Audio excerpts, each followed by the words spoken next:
Kitty，你怎么不说话呀？我吃了京酱肉丝，味道有点那个。不怕，以后吃我的改良版吧。首先准备一条猪里脊，大概300克，把它切成薄片，3片叠在一起，再切成细丝，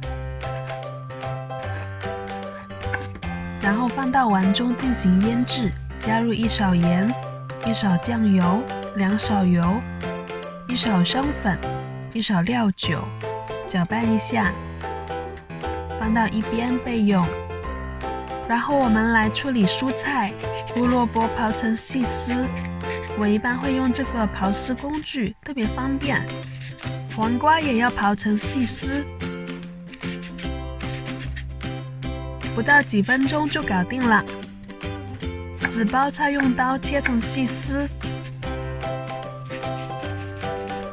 然后用手轻轻抓一下，让它散开，装盘备用。红灯笼椒去头、去籽，然后对半切开，切丝备用。然后我们会用到这种薄百叶做蔬菜卷，也就是豆腐皮。取出百叶，一张可以做2条蔬菜卷。打开后对半切开。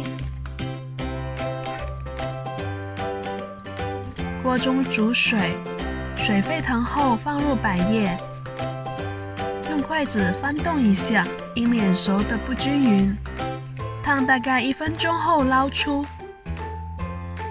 把百叶放在案板上，下面大概留1寸的空位，然后依次放入材料，把蔬菜均匀铺在上面。先放红灯笼椒，然后是胡萝卜，再来一点黄瓜，最后是紫包菜，然后就可以从下面开始卷起来。注意卷的时候要卷得紧实一点，不然切的时候就会散开。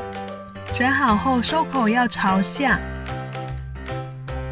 然后把蔬菜卷斜刀切成1小段1小段。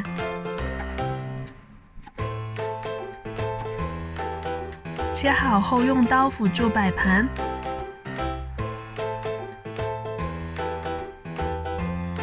这时候肉丝也腌制好了，先热锅下油，用筷子翻松腌好的肉丝，放入锅中，用慢火把肉丝炒散，然后加入2大勺叉烧酱，翻炒一下，然后加入1勺生抽、半勺老抽，用大火快速翻炒均匀，整个过程不加一滴水。哇，你看这肉汁真的是非常诱人的，然后就可以装盘了。最后淋上酱汁，你看这嫩滑的肉丝拌着彩虹蔬菜卷，是不是比传统的京酱肉丝更好看呢？把肉丝铺在蔬菜卷上，一口咬下去，酱香、肉香，配合蔬菜的新鲜脆甜口感，真的是一世难忘。